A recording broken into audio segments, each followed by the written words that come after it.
Hili ni tukio ambalo limekuwa organized na mwandishi ama author ambaye anajulikana kama Caroline. Huyu ni raia wa Dutch ambaye anaishi hapa Zanzibar kwa takriban miongo mitatu sasa, na ameamua kwa nafasi yake kama author kuandika hadithi mbalimbali ambazo zinahusiana na maisha yake ya kila siku akiwa hapa Zanzibar. Kwa kitabu chake hiki ambacho kinajulikana kama 365 Stories ama hadithi 365 ni sehemu moja ya kuelezea ule uhalisia wa utamaduni wa Zanzibar, mila, desturi na namna gani ambavyo Mzanzibari wa kawaida anaishi kila siku. Na mimi kwa upande wa sekta hii ya utalii naiangalia kama ni eneo ambalo kwa muda mrefu sana kama wadau wa sekta tumekuwa hatuweki mkazo mkubwa sana katika kupromote ule utalii wetu hasa wa ndani na utamaduni wetu. Mara nyingi tunapozungumzia kuhusu utalii tunazungumzia zaidi utalii wa kwenye fukwe, mgeni amefika amekwenda kwenye ma 5 star.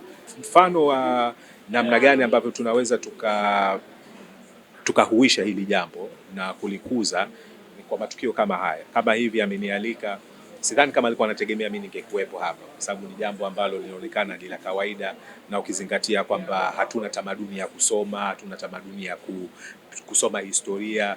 Lakini mimi binafsi nilisema kwamba nije ili kwanza kuonyesha kwamba kwenye swala la kuwa na utamaduni wa kusoma na kuwa na utamaduni wa vitabu iwe ni sehemu ya utamaduni wa Zanzibar ambao ilikuwepo hapo nyuma. Zanzibar ilikuwa ni kitovu cha wanazuoni wakubwa wa dini ambao wamepita hapa. Ilikuwa wewe ukitoka Zanzibar kama ni mwanazuoni unakwenda Komoro, unakwenda Mombasa, wanakuheshimu kwa sababu wanajua hiki kilikuwa ni kitovu au center ya learning katika masuala kama hayo. Kwa hiyo ilikuwa ni swala la kurejesha kwanza utaratibu wa kurejesha ule utamaduni wa kusoma, wa kujenga uelewa, wa kusoma historia na vitu vingine kama hivyo.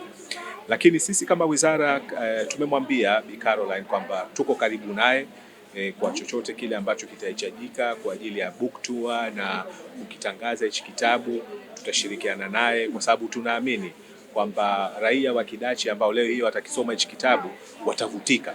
Kwa hiyo itakuwa ni sehemu sasa ya kutanua ule wigo wa utalii na kuongeza idadi ya watalii ambao wanakuja hapa simply tu kwa sababu ya story ambazo amezielezea. Kwa hiyo sisi tunaona kwamba fursa ipo na pengine huu ni mwanzo mzuri ambao ameanza huyu mama, lakini iwe ni chachu sasa kwa wengine na wengine kuweza kuja na kuweka matukio kama haya.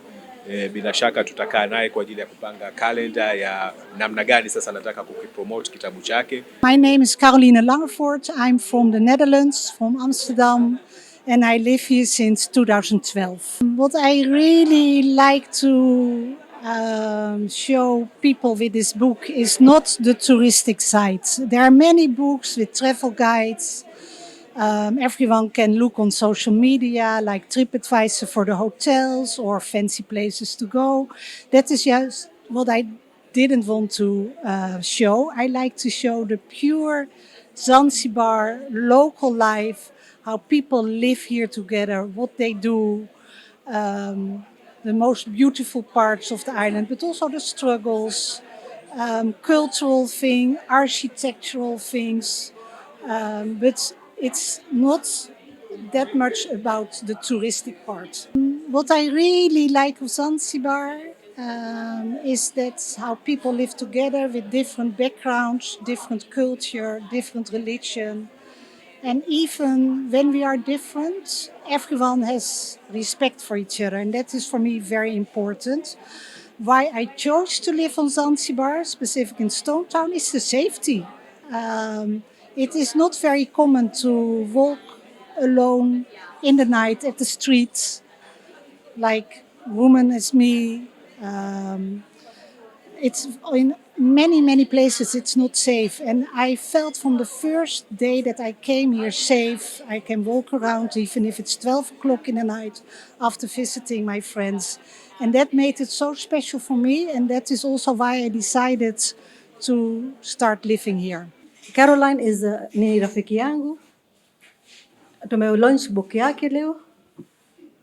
So I'm the nimesaidia ku launch kitabu yake.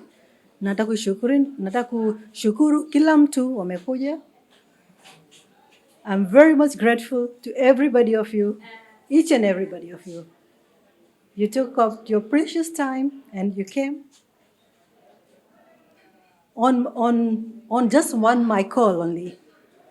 So I'm very thankful to all of you, all the press. Amekuwa karibu na jamii hii ya Wazanzibari, na yeye mwenyewe pia anachukulia kama ni sehemu ya kifamilia na anajihisi yuko nyumbani. Kwa hiyo aina ya hadithi ambazo tutakuwa tunazisoma zitakuwa sio hadithi ambazo zimewalenga watalii au zimewalenga kundi fulani la wadau, lakini ni hadithi za Wazanzibari za kila siku. Mtoto kazaliwa, harusi, Idi, kwenda sokoni na vitu kama hivyo. Kwa hiyo kwa kweli mimi binafsi ni mpenzi wa hadithi hizi. Tunaziita ni hadithi za slice of life. Kwa hiyo ni kipande cha maisha ambayo unamkaribisha msomaji aweze kuishi na wewe katika kipande hicho. Inaweza nikawa ni hadithi ni ya siku moja, inaweza nikawa hadithi inayosimulia vitu vimepita kwa dakika tu.